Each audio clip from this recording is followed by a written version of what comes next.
welcome to our channel. Liz here for Comfort and Grace Home.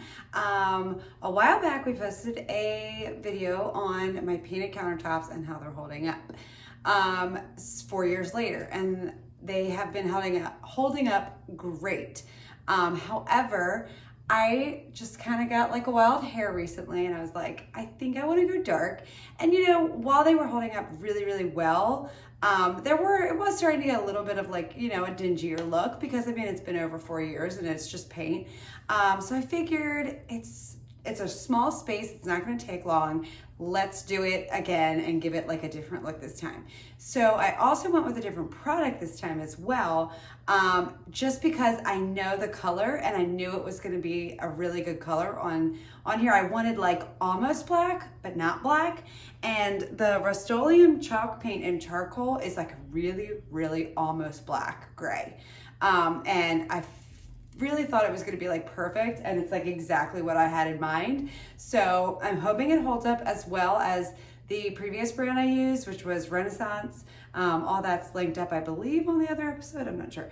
But that stuff held up so well, so I'm hoping this one does too. They're both chalk paint or chalk finish paint, that smooth matte surface that goes on really well. I did the same thing I did the last time. I gave it just like a little bit of like a sanding, you know, just to kind of give it like some scuff, just some teeth, and wiped it clean, let it dry.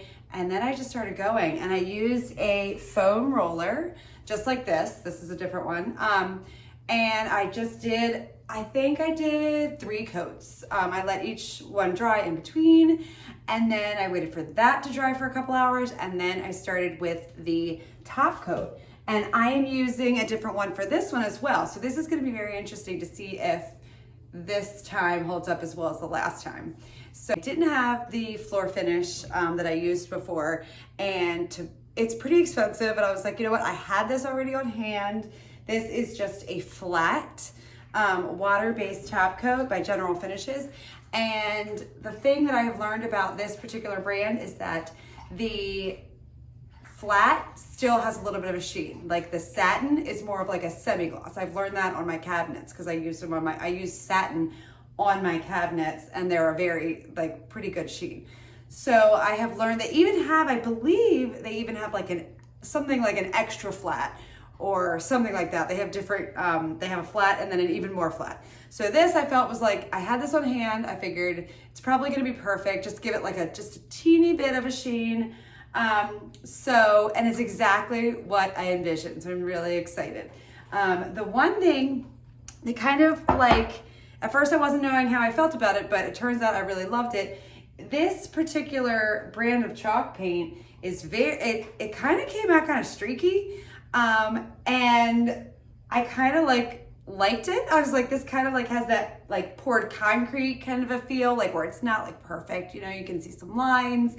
And so I'm just going with it. I'm like, okay, this looks kind of cool. So, I'll take you, a little closer and show you what I mean.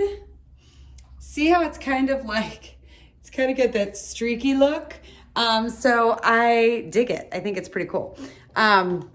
So I'm gonna do probably 3 coats of the top. I've already done 1, and I'm waiting a couple hours in between, so I'm getting ready to do my second one.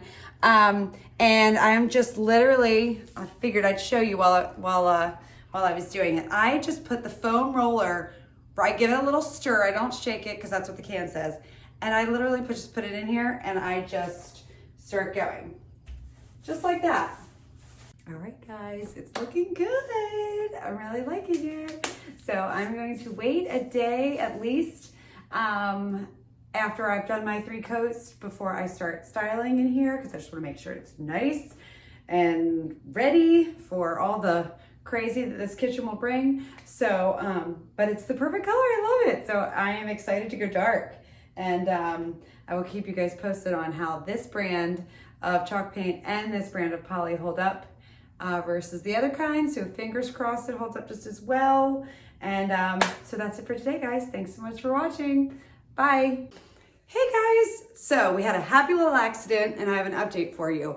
As I was doing a final coat of the poly, I don't know if I stirred the poly too aggressively or I didn't wait long enough in between the coats. I'm not sure what exactly happened, but there was a lot of bubbling. It's really cool, like, I don't know, natural stone kind of vibe. And it didn't just look like a painted countertop. And then I also added another layer to kind of give it some more texture. It's starting to dry right now.